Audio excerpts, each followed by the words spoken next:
એની body language અને સંબંધ શું હશે? મેં આવું કેમ કરાવ્યું? 5 માંથી 4 કેમ કરાવ્યા?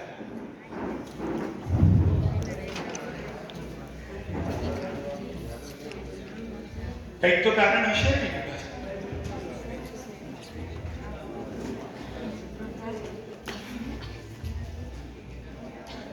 બેનો આ બધી નહીં તમે મંડળમાં બી રમાડજો ને મંડળમાં રમાડ્યા પછી બી લોકોને કહેજો કે આની પાછળના હેતુ શું હોય છે એ સમજવાનું વધારે જરૂરી છે. એક કારણ આપો મને કે આ 5 ચોરસમાંથી મેં 4 કેમ કરાવ્યા? હાજી બેન.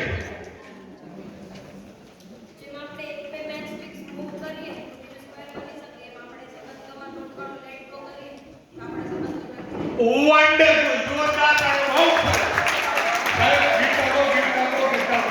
બહુ સરસ. થોડું ઘણું તો આપણે લેટ ગો કરીએ, જે કદાચ આપણામાં એક કોઈ પણ જાતની અત્યારે જોવા જઈએ તો આપણી પાસે એની ધીરજ હોતી છે. આપણે લેટ ગો કરવા તૈયાર જ નથી.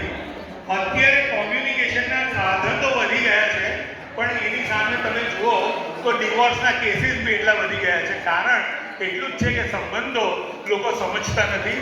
સંબંધોને લોકો ઉપયોગ કરે છે. પૈસાનો ઉપયોગ કરવાને બદલે સંબંધનો ઉપયોગ કરે છે. પૈસા સાચવી રાખે છે. આ એક એનો ખાસ છે. નેક્સ્ટ ઇન્ટરપર્સનલ રિલેશનશિપ, માણસોના સંબંધ. આની સમજ શું? સંબંધ એટલે શું? ચાલો એમ કહો. સંબંધ એટલે શું?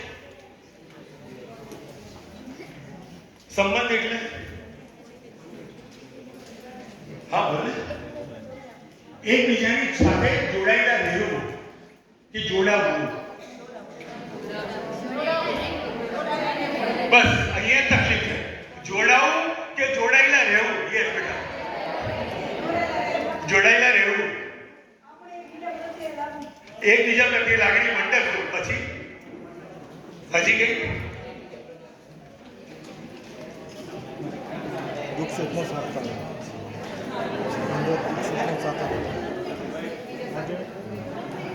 મનમેળ હોવો જોઈએ. વેરી ગુડ, મનમેળ હોવો જોઈએ. ચાલો તો એક નાનું નેક્સ્ટ વાત સાચી છે તમારી. હવે થોડાક આગળ વધીએ. રિલેશનશિપ એટલે 2 અથવા 2 થી વધુ લોકો જોડે તમારા સંબંધો, અને એ જે સંબંધ તમારા વર્તન દ્વારા ઓળખી જવાય છે. જોડાયા ખરા, પણ જોડાયા રહેવા માટે શું જોઈએ? વર્તન. જે મેં કીધું કે મનમેળ જોઈએ. વાત સાચી છે, રાઈટ? મનમેળ હોય તો જોડાયેલા રહેવાય, નહીં તો મનમેળ ના હોય તો જોડાયેલા રહેવાય નહીં, રાઈટ? એટલે દરેક જણ પાસે પેન અને પેન છે. તમને 3 મિનિટ આપું છું. તમને સંબંધમાંથી શું જોઈએ છે, તમારી અપેક્ષાઓ શું છે એ કહો. એટલે લખો. કોઈ પણ સંબંધમાં કોઈ પણ એક વ્યક્તિ નક્કી કરો.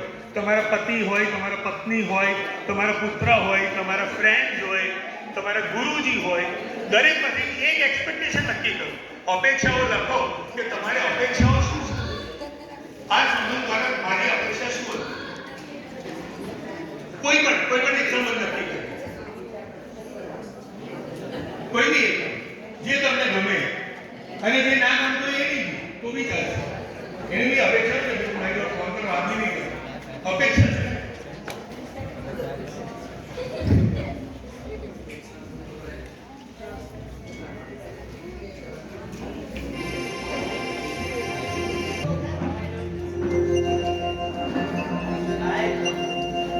તારો ને મારો સંબંધ ન્યારો, તારો ને મારો સંબંધ ન્યારો.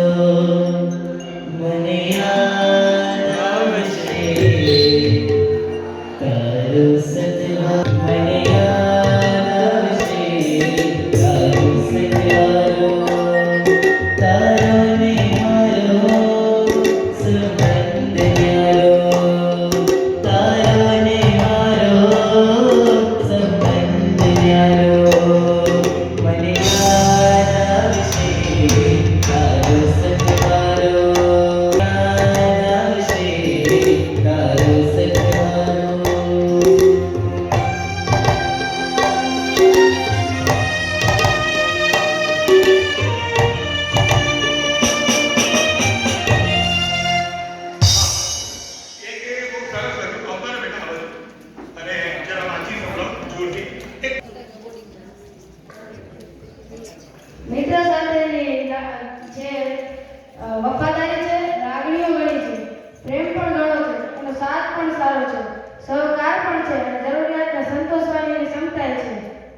એની ભાઈ એની અપેક્ષાઓ છે ને મિત્ર પાસે જોરદાર.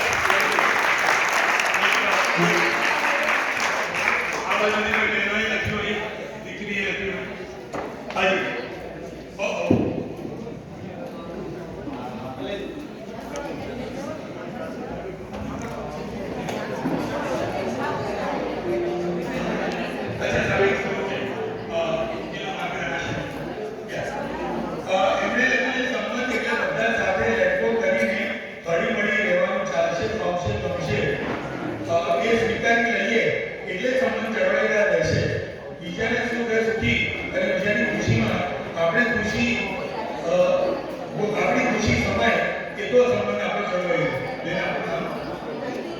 ચાંદની બેન મહેતા જોરદાર કાઢો ચાંદની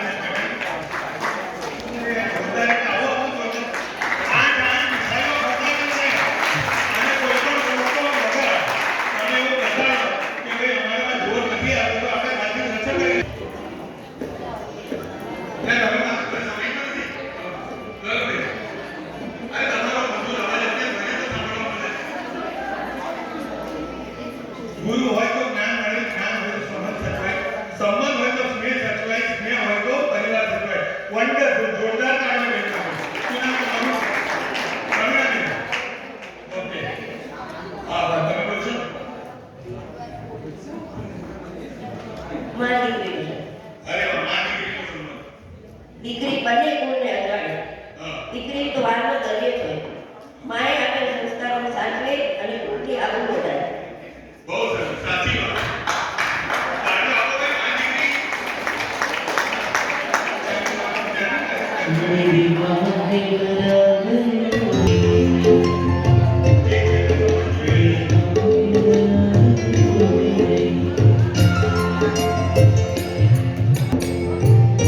કોઈ બી રિલેશન કેમ નહીં હોય, બસ એટલું જ હોય કે એક સહન કરી શકે, સમજી શકે અને સમજાવી શકે.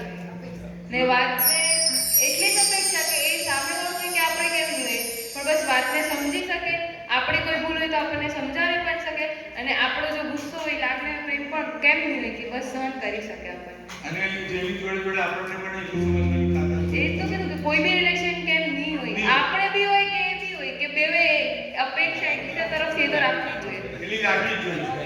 અને ના સચવાય, ના સંબંધ સચવાય. સમજવું પડે ને તો જ થાય. સમજવું પડે. સમજ્યા વગર ના થાય. અત્યારની આપણી યંગ જનરેશન જોરદાર તાળીઓ આપો. Very good.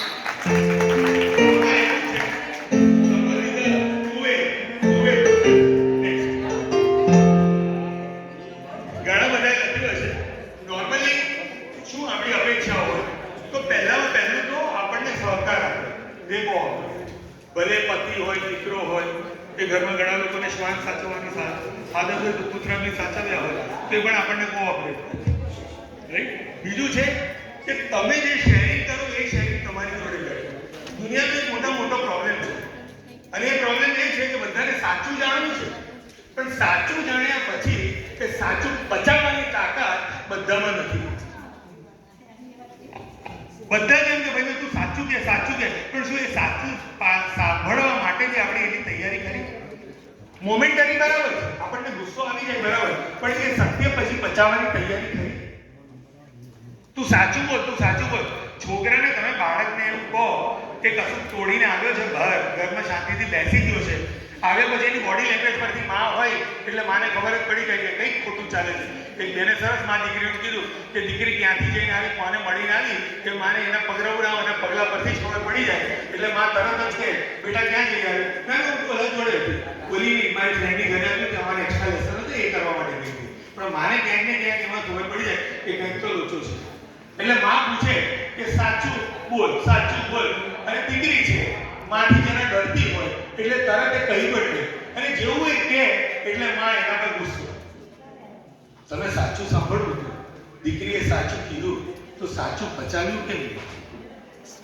વિચારવા જેવી વસ્તુ છે. ત્રીજું, વી ઓલ એક્સપેક્ટ કે વિશ્વાસ મૂકી શકાય એવું હોય. સાચો એમ હૃદય પર હાથ મૂકી કહેજો, શું તમારા જીવનમાં એક વ્યક્તિ એવો કરો કે જેના ઉપર તમે 100% વિશ્વાસ? મારે જવાબ નથી જોતો, ખાલી વિચાર છે. મારે જવાબ નથી જોતો, કારણ કે મને બી ખબર છે હું પણ એક માનવ જ છું. મને કોઈ કહે ને તો કોઈના પર 90%, કોઈના પર 95%, બસ એથી વધે જ નહીં. આમ તો 50% થી જ ચાલુ થાય છે, પણ વધુમાં વધુ એમ. અરે આપણે તો એવા માણસો છે કે પ્રભુ પરથી 100% વિશ્વાસ નથી. વાત સાચી કે ખોટી? વિચારી જોજો. કઈ બી થયું તો આપણે વિચારી જ નથી શકતા. મારો તો સિમ્પલ રીઝન છે, અને મારું સિમ્પલ લિવિંગ છે, અને એક જ વિચાર ઉપર છે. મેં મારા પુસ્તકમાં બી એ જ લખ્યું છે, થાય તો સારું, ના થાય તો વધારે. હવે એમાં કોઈ બિચારો દરિદ્ર જીવ હોય, દરિદ્ર એટલા માટે કારણ કે બિચારો પરણ્યો નથી.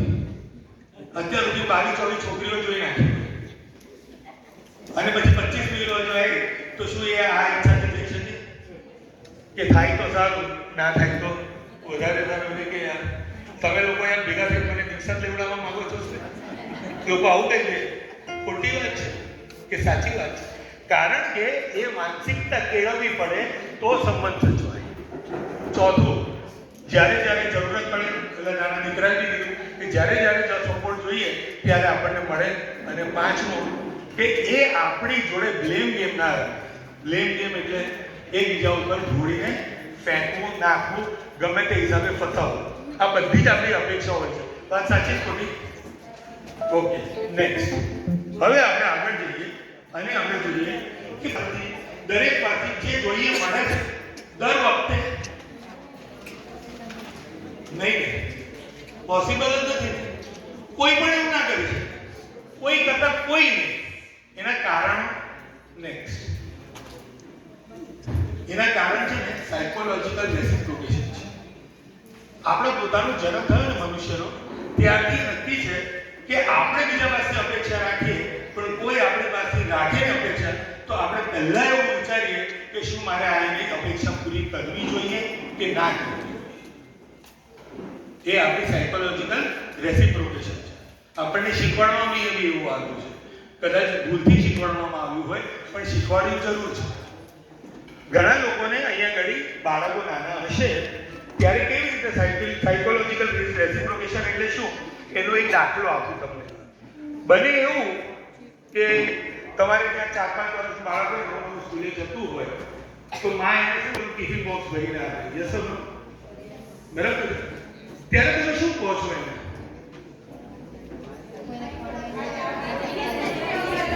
ફિનિશ કરીને આવજે. ફિનિશ. હા, કોઈ જોડે નહીં કરવાનું. બહુ સરસ, સાચી વાત છે. જોરદાર તાળીઓ આપો એમને. કારણ કે ક્યાંક ને ક્યાંક ભાઈ તાળીઓમાં બેન છે તમારી યાર. આપણે બાળક પ્રત્યે પ્રેમ છે એટલે એને એમ કહીએ છીએ કે કોઈની જોડે શેર ના કરો, તું ખાજે. તમારું બાળક છે, પ્રેમ હોય, પણ જોડે જોડે એમ સમજાવો એને તો એ સમજ સ્થાપતા આવડશે. કેવી રીતે કે તું ખાજે, પણ એવી જે લાવ્યો ને તું ચાખજે. એ કોણ છે, એ શું લઈને આવ્યો તો એ બરાબર જાણજે, પછી ખાજે. કદાચ કાંદા લસણ વાળું હોય, આપણે અભક્ષ હોય, મેં છોકરા મોટા કર્યા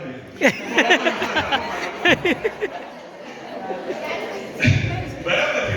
એટલે એવું નહીં બધા અભક્ષ જ થાય છે. આપણે સારા હોઈએ બધા અભક્ષ જ થાય છે એવું નથી. બરાબર? એવી રીતે કંઈ ખાતા સેવ મમરા, બિચારો નિર્દોષ નાસ્તો એટલે સેવ મમરા, નિર્દોષ નાસ્તો હોય ને તો બરાબર, પેટ ભરાય એ ખાલી એટલે અને ઘેર ખબર એ ના પડે કે તમે બહારથી કંઈ ખાઈને આવ્યા. બરાબર, રાઈટ? એટલે એ એક છે કે આપણી સાયકોલોજીકલ રેસિપ્રોકેશન છે. અને જોડે છે કે જો કદાચ તમે સંબંધ સાચવી લો ને તો સાહેબ સંબંધો તમારા જીવનમાં ઉગે ને ઉગે. નેક્સ્ટ.